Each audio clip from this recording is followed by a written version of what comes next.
За сайн байцгаана уу хүндэт үзэгчдээ, та бүхэнд өдрийн мэнд хүргэе. Өнөөдөр манай студид бас нэг сонирхолтой зочин ирсэн байна. Тэгэхээр Монголын үндэсний морин уралдаан УЕШ-тэй холбооны дэд ерөнхийлөгч Зангадгой.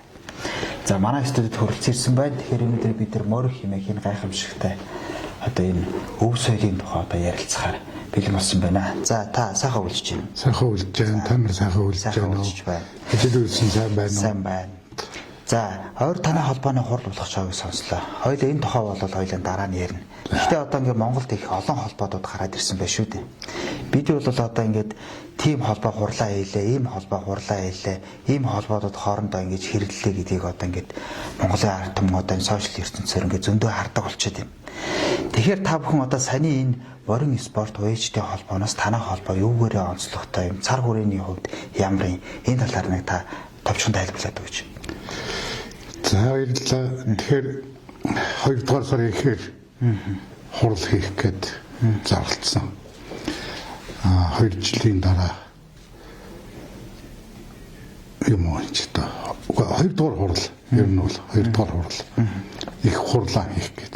Тэгэхээр үндсэн хууль заасан баталгаатай эдлэх ёстой эрхийн хаан хүрээнд төрийн бус байгууллагуудын тухай хуулийн дагуу байгуулагдсан ийм холбоо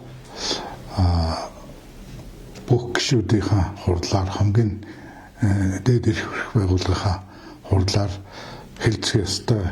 Тэрүүгээр хэлцэхээр хууль заасан дөрвөндөө заасан асуудлуудыг хэлцэх гэж одоо хуралдаж байгаа. Энэ бол одоо төрийн бус байгууллага байгаагийн одоо хэвийн үйл ажиллагаа үргэлжилж байна гэж ойлгох ёстой.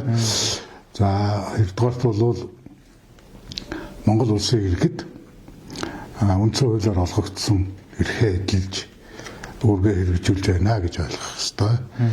Энэ төрийн бус байгууллагуудыг чи ерөөсөө нэг иргэний нийгмийн байгууллага гэд нэрлэлсэн шүү дээ, тий.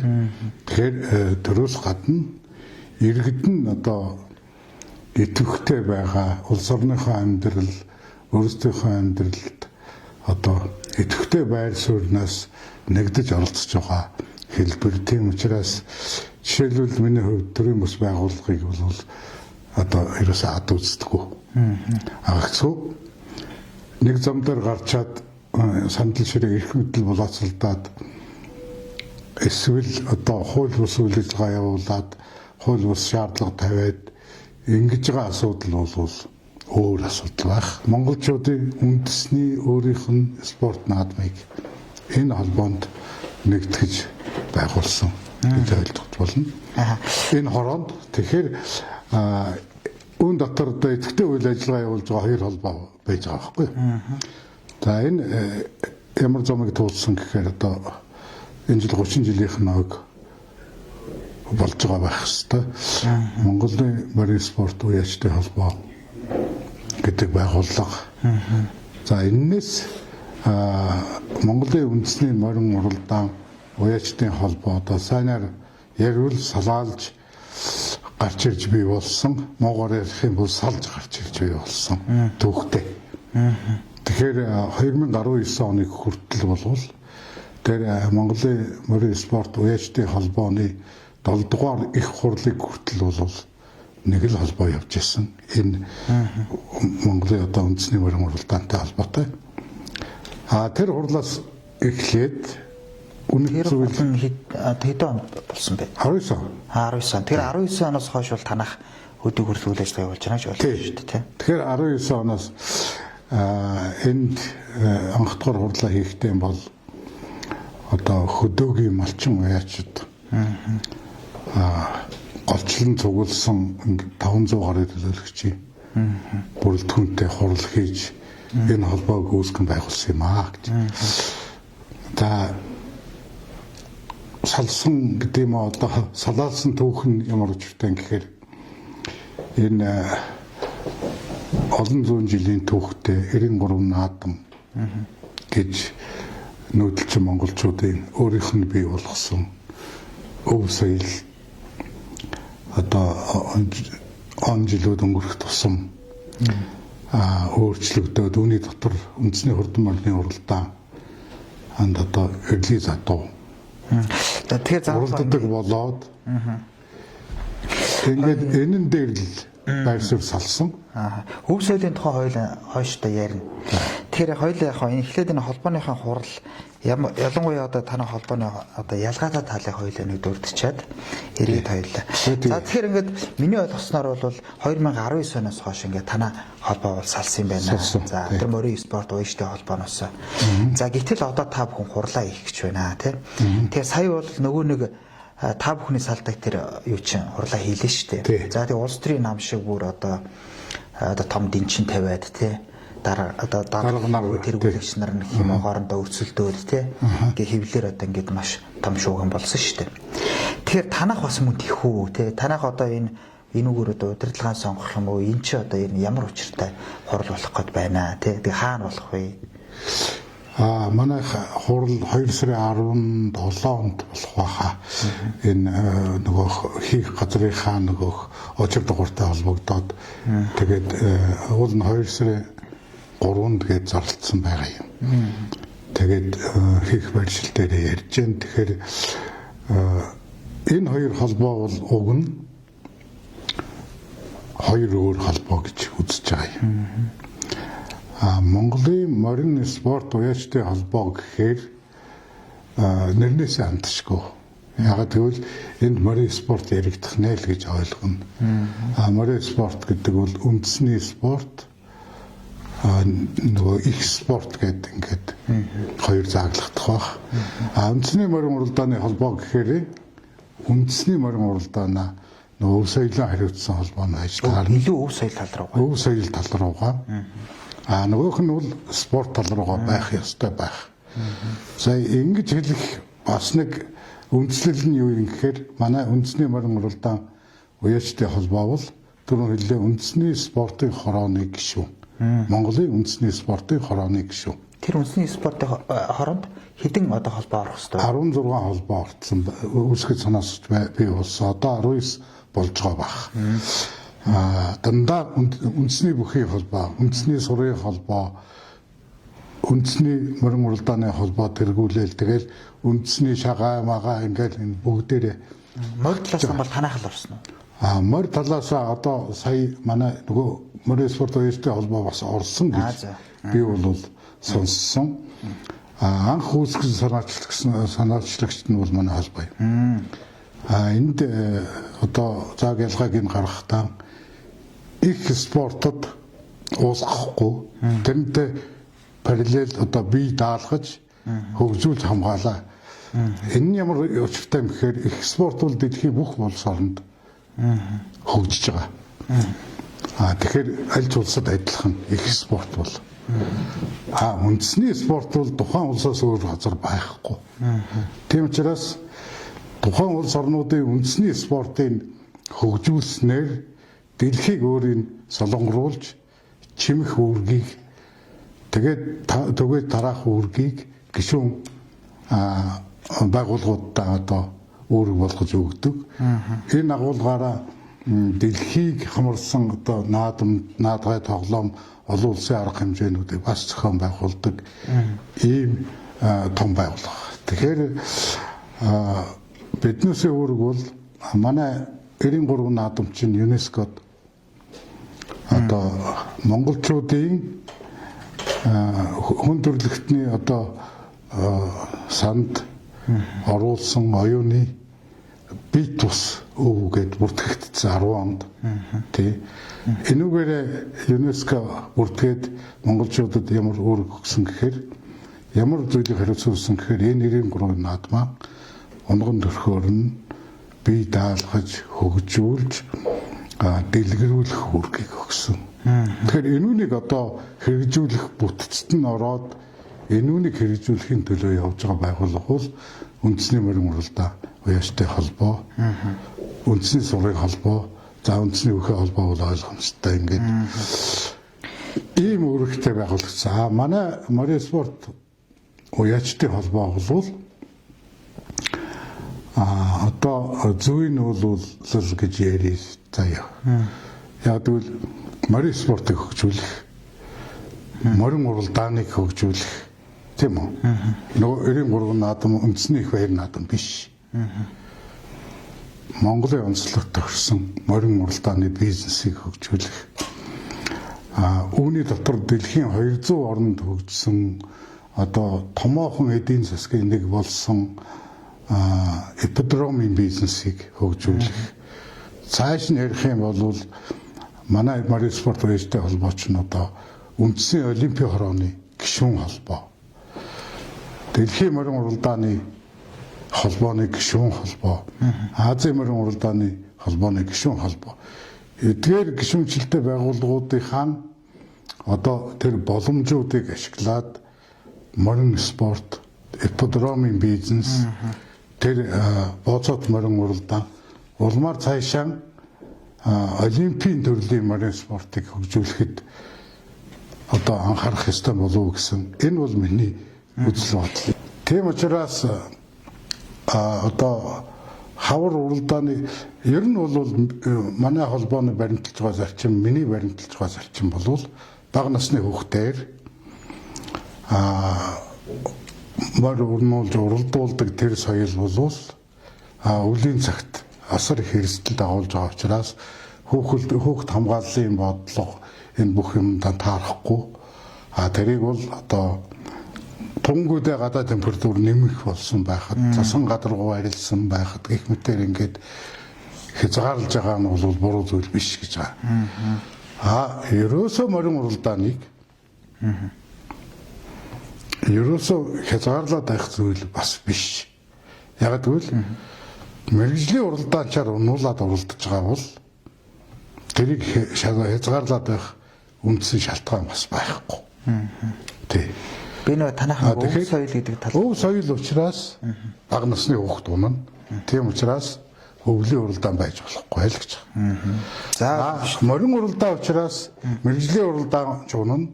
Тэрийг альж цаг үлрэлт болно л гэж байна. Энэний ялгаа заагийг тохируулж төрийн бодлого гаргаж, хуулийн зохицуулт гаргаж хийх нь бол одоо төрийн асуудал. Энэ сэрвийн өндөр гэдэг чинь ерөөсөө л тийм ээ ирлиз одоо морь уралдуулах одоо их усүр болоод байна ч гэдэг юм уу те. Нөгөө таны төрөний ярьдаг Монгол адуу гэдэг юм чи одоо байхгүй боллоо. Энэ улсын наадамд уралддаг одоо те 400-аас 500 морь уралддаг бол одоо хэд уралдаад байгаа тийм үү. Тэр энэ сэрвийн өндөр гэж зүйл байх хэрэгтэй юм. Тэгэхээр 2022 онд тэгэхээр 22 оны наадам, 23 оны наадам, 24 оны наадам ингээ 3 жилийн наадам зохион байгуулчлаа тий. 22 онд үндэсний их баяр наадмын тухай хуульд өөрчлөлт орсон юм. Тэр хуульд Монгол улирын адууны стандартад нийцсэн адууг уралдуулна гэд хуулийн залцаацсан. Монгол улирын адууны стандарт гэдгийг одоо засгийн газар батлуулаа гэд ингээд бас давхар заалттай. Тэрний хугацаа нь бол 25 оны 6 сарын 1-ний хооронд батлуулсан байх ёстой гэж. За энэ хооронд засгийн газрын одоо баталсан дүрмээр уралдана гэж заасан. Тэгээд засгийн газрын дүрмэнд нь болохоор сэрвэ хэмжинэ гэж заасан байхгүй. Сэрвэ хэмжинэ төрийн бодлого шүү дээ. Тэгээд засгийн газрын дүрмээр тий. Тэгэхээр төрийн бодлого хуулиар дамжаад юу гэж харсан гэхээр үндэсний их баяр наадамд Монгол адууны стандартад нийцсэн адууг уралдуулна л гэж заасан. Гэтэл засгийн газрын одоо баталсан дүрмэнд нь болохоор сэрвэний өндөр хэмжинэ гэж заасан. Тэгээ 3 жил энэ яг сэрвэний өндөрөөр хэмжээд уралдлаа л да. Тэгсээ юу болсон гэхээр одоо жишээ нь улсын баяр наадмаар жишээ авахад энд Монгол адуу буюу Монгол адууны стандартад нийцсэн адуу уралдахаа болцсон. Яг гэвэл сэрвэний өндөр хэмжсэн учраас ирлид адуу дагнаад тэр байтугай нэгдүгээр үеийн зөвхөн нэгдүгээр үеийн ирлизүүд уралддаг тийм схем рүү 3 жилийн дотор оруулаад нөгөө өв соёлынхаа дүр төрхийг эрс өөрчлөө хийсэн. Энэ нөрөө асар том үр дагаврууд авчирсан. Тэр нь ямар үр дагавар гэхээр нөгөө Монгол морьтой Монгол морьоо уйддаг нөгөө энэ өв соёлыг бий болгоод дамжуулаад тэгээд ирсэн уяачт нь Мариоийнхаа байсан. Монгол адуу нааданд оролдох юм байсан. Монгол адуу уйсан хүн цол зэрэг авах боломжгүй болцсон. Хөдөлмөрөө үнэлүүлэх боломжгүй болцсон. Ингээд маш хурдтайгаар нөгөө нийтийг хамардаг шинж чанар нь байхгүй болоод зөвхөн хэдхэн одоо бэлбэнчтэй гэдэг юм уу, эрлийг одоо үржүүлсэн гэдэг юм уу хүмүүсийн уралдааны талбар болсон. Бүх нийтийн зүүн нь ямар байх вэ? Таны бодлоо. Зүүн бол одоо биднээс бодлого тавиад байна. Зүүн бол хууль хэрэгжих ёстой. Хуулийн залт, хуулиар тодорхойлсон төрийн бодлого хэрэгжих ёстой. Үндэсний их баяр наадамд уламжлалын дагуу Монгол мал уралдах ёстой. Бүхний дээрээ баярлаж сэнгэх, тэрнийга өөрсдөө оролцож ирсэн тэр уламжил хадгалагдах ёстой. Хажуугаар нь морин уралдааны төрлүүд чөлөөтэй хөгжих ёстой. Нэгэнт эрлээ задуу бий болгочихсон бол тэрэндээ зориулсан уралдааныг бий болгох ёстой. Тусад нь тийм тусад нь тэр одоо бүх спортын болцсон шүү дээ. Энэ дэлхийн цом нэртэй бүх уралдаанууд чинь коммерческий болсон байхгүй юу? Өөрөөр хэлбэл бизнесийн. Тэр үндэслэлтэй бизнесийн үндэслэлтэй морин уралдаануудаа зэрэгцүүлээд хөгжүүлэх ёстой. Монголын онцлог тохирсон байх ёстой. Яг тойруулга дотор оруулж уралдуулах нь Монголын онцлог мөн үү биш үү? Тэ. Бөөн гараатай дундын зайн одоо эрлээ зэмэрдийн уралдаан өөрөө ямар ирээдүйтэй байна? Бүс нутгийг хамарч чадах уу? Монголдо хөгжих болцоо байна уу? Энэ бүхнийг төрийн бодлого болгох хэрэгтэй. Яг одоо ухаан Макаод гэдэг юм уу те тэр бусад орнуудад байгааг яг копидж авчраад тавиад яг тэр адуугаар нь уралдахад бас нээлттэй болох хэрэгтэй. Энэ бизнес 200 гаруй оронд хөгжиж байна. Ер нь ялгааг нь гаргах гэдэг шүү дээ. Ялгааг нь гаргах хэрэгтэй. Тэр эрлий зүйл эрлий чигээрээ цаашаа яв тийм үү? Бид нар бол үндснийхээ өв соёлыг тэгээд Монгол морь оруулах. Энэ дээр бас нэг би одоо ингээд танаас шууд асуучих л та. Хүмүүс бас ярьж байна энэ хазарганы нөгөө сэлдий тайрах тийм үү? Альсгүй нөгөө адууны гений өөрчлөлт гарах ч гэдэм үү те. Эн чинь нөгөө эрлий зүйдийг хүлээн зөвшөөрсөнс болж ийм асуудал үүсэж байна гэж нэгдүгээр. Хоёрдугаар эрлий зүүдийг бол таны төрний хэлдэг ёстой мөнгөтэй баян хүмүүс эзэмшээд байна гэдэг. Тэгэхээр иймэрхүү ингээд ард иргэдийн донд иймэрхүү ярианы зөндөө явдаг л да. Энэ дээр ер нь та санал нэхвэд нийлэх үү? Энэ ерөөс ард иргэдийн донд явж байгаа яриа биш бодит байдал. Бодиттой болсон зүйл. 90 оноос өмнө бол Монгол адуун сүргийг нийтээр нэрлэжүүлэх асуудал хаалттай байсан. Хаалттай байсан. 90 оноос хойш бол энэ чөлөөтэй болсон. Тэг. Чөлөөтэй болохын зэрэгцээгээр нөгөө шинжлэх ухааны үндэслэлтэй хяналттай нөгөө үндсэн өөрийнхөө юм руу цөмөрч орохгүйгээр хөгжүүлэх асуудал нь орхигдсон. Тийм учраас одоо сайн дурын дур зоргын зохион байгуулалтгүй хяналтгүй үржүүлэг бол чөлөөтэй явсан. Чөлөөтэй оруулж ирсэн. Одоо ингээд нөгөөх Монгол адууныхаа үндсэн генийг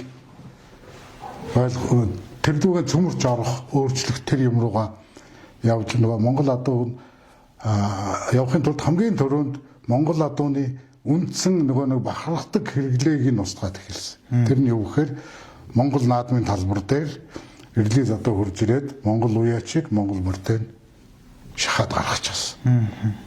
Сүүлийн 3 жилд яаж эрчимтэй явсан тухай ярьлаа шүү дээ. Тэгэнгუთ нөгөө байгалийн 100% гаралтай үйлсэлтэй Монгол адууч нь өөрөө байгалийн амьтны хувьд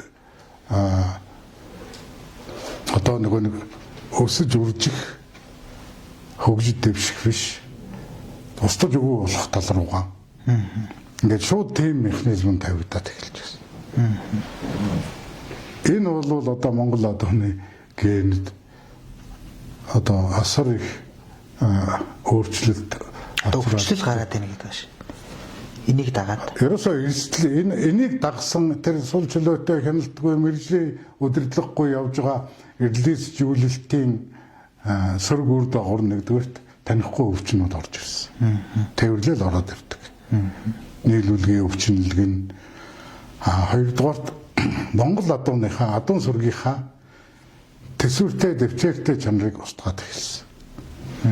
Одоо хаана Монгол адуу бол хэр баргын өвчнөд одоо өөрийнхөө нөгөө биологийнхаа явахаар эсэргүүцэд хардаг бол эрлийжүүлсэн адуу бол ямар хэврэг гэдгийг одоо бүгдээрээ амсаад мэдчихсэн. Ийм байдалтай байгаа. Тэгвэл энэ нь эрлийжүүлэлт буруу гэж байгаа юм биш. Ганцхан энэ нь сул чөлөөтэй учраас бизнес болоод хувирсан. Эрлийжүүлэх процесс нь өөрөө бизнес болоод хувирсан. Тэгэн гут чинь одоо юу гэдэг байгалаараа амьдардаг зардал зардаггүй өөрийгөө аваад явдаг тийм дэвсвэртэй адуугаан одоо байшинд оруулж амьдраад Америк зардал гаргахад хижээдэг адуугаар ингээд солиод. Энэнд нь бол нөгөө уламжилт мал аж ахуй эрхэлдэг улсууд нь ерөөсөө зохицохгүй, чадахгүй, нэмэлт зардал гаргах боломжгүй учраас ингээд энэ хоёрын хооронд айхтар ангал ийм зөрчил бий болсон. Яг одоогийн байгаа байдал чи энэ. Тэгэхээр одоо хүмүүс ингээд би зөвөр танд нэг хуулийн эрх зүйн талаас нэг асуулт асууя л та. Зөвөр хүмүүсийн бас их сонирхдаг юм. Энэ тод манлаа уяач гэж цолыг яаж өгöd байна? Тэ? Манай манлаа уяач гэдэг цолыг чи яаж өгöd байна? Энэ сумын алдар, даймгийн алдар тэрийг зөндөө цол гуншингууд байна тий. Энэ чинь яг тэр нэг одоо тий дүрм журам яг тодорхой заасан дагуу. Тэгэхээр миний өөрийн итгэл үнэмшил бол тэр манлаа уяач, тод манлаа уяач, алдарт уяач гэдэг цолыг болвол морийг уяад өндөр хурдтай болгож амжилт гаргаж чаддаг тийм чадвартай хүмүүсийн цол гэж боддог. Жишээ нь би өөрөө морь уралдуулдаг. Гэтэ би уяач биш.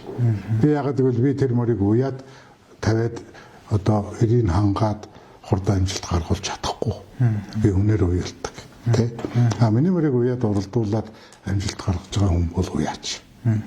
Тэгэхээр эзэн хүн тэр цолыг аваад байгаа нь надад бол жишээлбэл үнэхээр зохимжгүй зүйл учраас би жишээлбэл улс аймаг орон нутгийн цол авах тэр асуудал дээр надад тийм одоо болцолд нь хангагдсан байсан ч би бол татгалзсан жишээлбэл.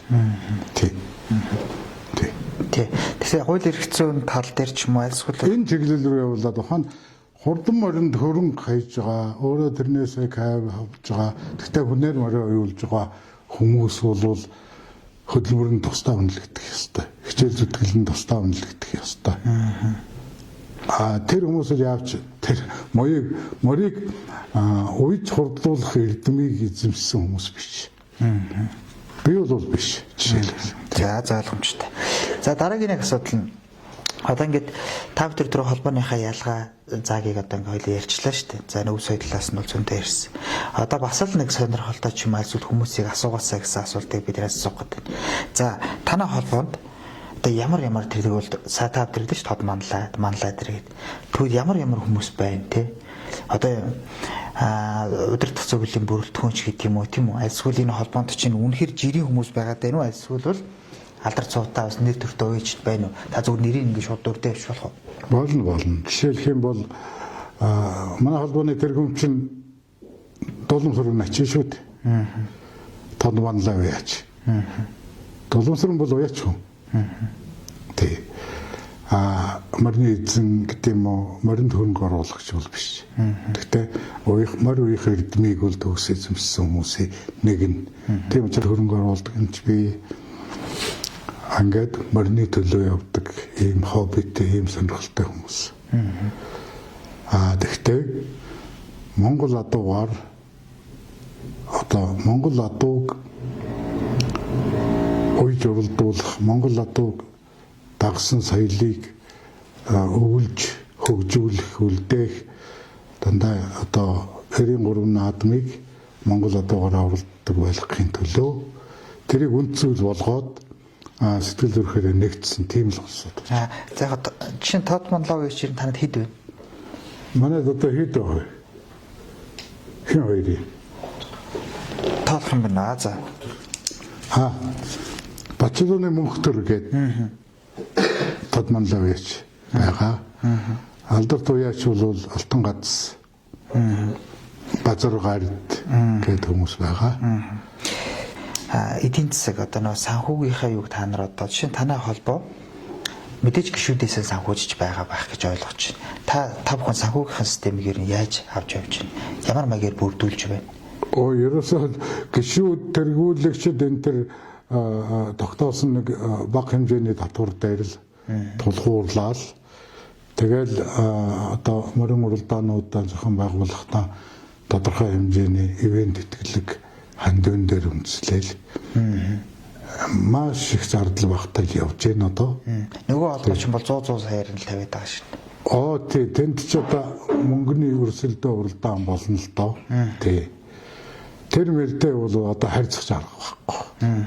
За ингээд морин спорт одоо ингээд уяштай холбооч гэдэг юм уу? За ингээд танай холбооч юм уу? Жилд ийм тогтмол уралдаанууд зохион байгуулдаг одоо ер нь тийм тогтсон гэх юм уу? Энэ хэдэн уралдаан байдаг вэ? Ер нь нэг зохион байгуулалт ер нь яг хууль эрх зүйн хувьд бол бүгд нээлттэй үстэй тий. Манай холбоо бол ерөөсөө улс аймаг сумын баяр наадмууд яг уламжлалын дагуу тэр Монгол адуу уралддаг бага насны хүүхэд ундаг тэр бүх нийтийг хамардаг соёл хэвээрээ байгаасаа энүүн дээр л гол анхаарал тавья гэж би болсон одоо ч тэрний төлөө явж байгаа. Энүүн дээр бол одоо юу гэдэг сумын наадмыг сумын ойг галшир сум өндөр шил сумаас ахуулаад та Монгол адуугаар нь хийх. Ийм ажил дээр одоо ажиллаад хийлээ. За тэрнээс гадна өөрийнхөө зөвхөн Монгол адуугаар уралддаг наадмаас гадуурх морин уралдааны тогтолцоог одоо ерөнхийд нь босгоод ирчлээ гэж. Тэргэн хурд гэдэг нэг наадам хийж байгаа. Төв аймаг нодин тэргэн хурдыг бүсгийн наадам болгож зохион байгуулж өгсөн. Энэ одоо энэ жил дахиад 4 аймагт бүсгийн наадам болж хийхээр ингээд сүлжээ болоод явж байгаа. Монгол магна гэдэг наадмыг 3 жил хийлээ. Энэ 7 хуудагт хийж байна. Энэ бол одоо зэрэгцүүл жишвэл тэр их хурд гэдэгтэй адилхан. Гэхдээ зөвхөн Монгол магных. Энэ цаашаа энэ жил бас одоо 6-наас болж өргөжиж хийн. Гэх мэтээр ингээд энэ малчин уяачдын хөдөлмөрийг үнэлэх, наадам хийх болцоог, уралдах болцоог хангах чиглэгдсэн одоо уралдааны тогтолцоог бий болгосон. Энийг малчид уяачид дэмжиж одоо нэг унтраачихгүй аваад явна гэдэг нь бол ойлгомжтой болсон. Манай нөгөө спортын холбооны хувьд бол их хурд уралдаан гэдэг том уралдаантай. Нөгөөх нь юу вэ? Бүсийн уралдаанууд гэдэг засгийн газрын тогтоол гаргуулж гад л уралддаг. Тэгээд ганцхан тэрэнд нь одоо яадаг болсон гэхээр нэгдүгээр үеийн ирлий зүйдэл уралддаг болсон байхгүй. Тийм учраас тэднээсд одоо үндсэндээ Монгол морээр уралддаг уяачид үүний дотор ирлий хурдаа одоо худалдаж аваад тэжээгээд өрсөлдөөд уралдах чадваргүй байгаа нийт уяачдын мас энэ уралдаанууд тэрэнд одоо хөрөхд хэцүү зүйл болцсон, хаалттай зүйл болцсон. Тийм учраас тэр үүсэж байгаа орон зайг нөхөөд манай холбоо тэр гарын доорх чаддаг тэр уламжилж ирсэн тэр юмын сэргээгээд ингээд аваад явж байгаа. Унаач хүүхдийн хувьд бол одоо чинь 7 настай хүүхэд мөр унж болохгүй эрсдэлтэй байна гэдэл 8 нас болгоод хуулинд оролцсон. Тэгэхээр бага насны хүүхэд гэж хэдий миний ойлгож байгаагаар 7-оос 12 нас уламжлалтай ундаг. Марны хүүхд чинь 13, 14 хүрээд л томдоод эхэлдэж штэ. Тэ? Тэгэхээр энэ бол уламжлалаараа түүхээр тэр ажиглалт үндслэлээрээ бол Монгол адуу гэдэг тэр байглаас 100% гаралтай адууны л шин чанаранд тохирсон өвгдийн манай дээдсийн бүтээл байхгүй юу? Соёлын бүтээл, соёлын өв. Энэ бол зуны цагт тий эрсдэлгүй байдлаар одоо Монгол адууч нь бол их сонир штэ тий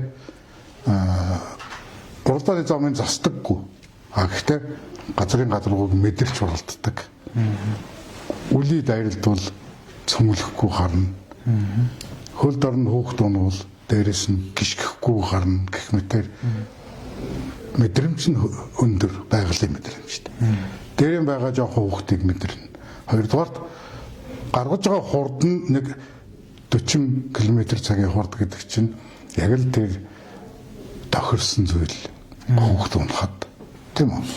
Гэтэл ирлээс улчингууд энэ мэдрэмжүүд нь таллаад байхгүй болсон гэсэн үг шүү дээ. 50% гэж яриад байгаа шүү дээ, тийм. Тэгэхээр бага насны хүүхд унахаар л эрсдэлтэй болчихж байна гэсэн үг. Эрсдэлтэй болчихж байна гэсэн үг. Би зүгээр маш сайн жишээ нүдэрээ харж ирсэн. Ирлээ задрах яг гараан дээр хүүхд унангууд хэвлийн дээр нь бүтэн хүчээр гიშгэ гараа авчиж яахыг. Монгол одоо бол хэзээдэхгүй гэж. Энийг бол одоо бүгдээрээ мэднэ. Тэгэхээр эрсдэл өндөрс. Хоёрдугаар хурд нь ихссэн гэдэг нь ойлгомжтой. Монгол одоо дээд талдаа 40 км/цагийн хурд гаргаж байгаа бол эрлээс одоо 50 болцсон. Гэдэг чинь бага насны хүүхд унахад өөрөө эрсдэл. Тийм учраас мэрэгжлийн уралдаанч унах ёстой. Ерөөсөө энэ чинь одоо эрлээс одоо оруулж ирээд Монгол нааданд уралдуулах асуудлаа зөвдөгхийн тулд хийсэн тайлбар нь юу юм гэхээр Монгол одоо хөгжүүлээд дэлхийд гарнаа л гэсэн шүү дээ. Одоо бол яасан гэхээр харин нэг онцлог нь эрлээс одоогоор уралдаад харсан чинь дэлхийд гарч байхгүй. Яг бол тэнд эрлээс одоогоор уралддаггүй. Тэнд хоёр өөр үйлдвэрийн адууг хооронд нь хольж уралдуулдаггүй. Тийм дүрмж онтой. Тэгэхээр манай эрлээзүүд дэлхийд гарах тухай ойлголт ирсэн байхгүй. Монголчууд адууны соёлоор бол дэлхийн одоо магадгүй хамгийн том ноён хоригдол нь мөн баг. Би бол тэгж боддог. Жишээ нь адууны соёлоор дэлхийн улс орнуудын адууны соёлоос Монголын адууны соёл бол өөрөө асар урт настай зүйл. Маш нарийн одоо эрдэм ухаан дээр суурилсан нууцын нууц судартай зүйл. Гэтэл чин тэр нь өөрөө бага насны хүүхдээ малчин айл хүүхдээ Монгол эр хүнийг бага наснаас нь тэр эр зөрөг авхаал самбаа тэр ориентировка тэр бүх юмд сургуудаг оргил дэг сургууль нь бол үндэсний морин уралдаан байна. Тий. Ийм онцлогтой учраас энэ уламжлалыг хадгалах ёстой. Эн чинь ЮНЕСКО дэлхийн соёлын өвд бүртгэхдээ энэ уламжлалаа хадгалаарай гэдээ өргөгцсөн. Гэтэл нөгөө талд нь хүүхдийн эрсдлээс хамгаал, морин уралдаан бол хүүхдийн одоо төвчсгүй хөдөлмөр гээд дахиад л нөгөө нэгдсэн үндэсний байгууллагын төрөлдсөн байгууллага хүүхдийн сан гэдэг байгууллага шахаад эхэлсэн тийм үү? Бүр шаардлага тавьдаг. Тэрэн дээр үндэслээд энэ ноо наадам энтер гээд баахан улсууд ярьдаг хүүхд хамгаалах байгууллагын ярьдаг. Тийм тэгэхээр энэ хоёрыг яаж хослуулах юм бэ гэдэг төрлийн бодлого чинь хуулиар дамжиж гарч ирэх ёстой. Тийм учраас Монгол мороор уралдаг Монгол наадам бага насны хүүхэд уламжлалаараа гэхдээ бага насны хүүхдийг сургасаар байгаад за энийг ингээ уралдуулад ирэхэд чаддаг чадвартай болцоон гэсэн итгэл дээр суурилж явуулдаг. Тийм үү? Эрлээс одоо бий болоод тэдгээр зориулсан уралдаанууд бий болоод тэгээд өвөл хавар зөнгөө уралдъя гэж байгаа бол уламжлалаасаа дамжиж гарч ирсэн тэр морь уралдаанч хүүхдүүдийг жокей болгох тухай асуудал. 14 15 наснд нь сургаад жокей болгох. Ингэж чадвал монголчууд дэлхийд юугаар гарах вэ гэвэл уралдаанчаар гарна. Ягаад гэвэл дэлхийн уралдаанчдыг бодвол тэднээсийн бага насндаа сураагаа зүйлийг бага насндаа сурцсан улсууд байхгүй. Тийм учраас би жишээлбэл одоо хөдөлмөрийн яамныханд энэ төр ингээд шууд санал тавьдаг. Та нар энэ жилийн тойрон морин оролддог, бэлддэг уяашийн галд энэ уралдаанч хүүхдүүд энэ юун дээр тэнд байгаа хүүхдийг жокей болгох, тэр мориноос гарч байгаа хүүхдийг жокей болгох мэргэжлийн сургалтыг нээгээч. Тэгээд зөвхөн эрлийн задуугаар уралддаг уралдаанд мэргэжлийн унаач унаа гэдгийг хуульчлуулаач. Тэгэж хүүхдээ хамгаална уу гэхээс тэр өв соёлролгоон цөмөрч орох бол боломж байхгүй. Энэ хоёрыг зөв хослуулаач гэж байгаа юм. Тэгэхээр мориноос томдлоо хүүхэд дараагаар нь сурсан сургуульч байхгүй хийс ажилтгүй хоцрох. Аюул ингээд бөөнөв олноороо ингээд өртдөг учраас залгуулж аваад жокей сургалтанд сургалаа, мэргэжил олголоо. Одоо сая нөгөө уралдаануудаа уралдуулад хөдөлмөрийн гэрээ цалин хөлс олгоод улам цааш нь авч яваад тэр дэлхийн рүүгээ авч явж гаргадаг. Энэ гүүрээ тавиач. Энэ чинь бол хоцролцсон шүү гэдэг асуудал байж байгаа. За баярлалаа. Ингээд бидний урилгыг хүлээж авч та манай студид хүрэлцэн ирж адуу хэмээх, морь хэмээх энэ том өв соёлын тухай ярилцсанд баярлалаа танд. За цаашдын ажилд амжилт хүсье. За баярлалаа үзэгчдээ. Тэгээд тод мэдээ сэтгүүч Билгүүтэй байлаа.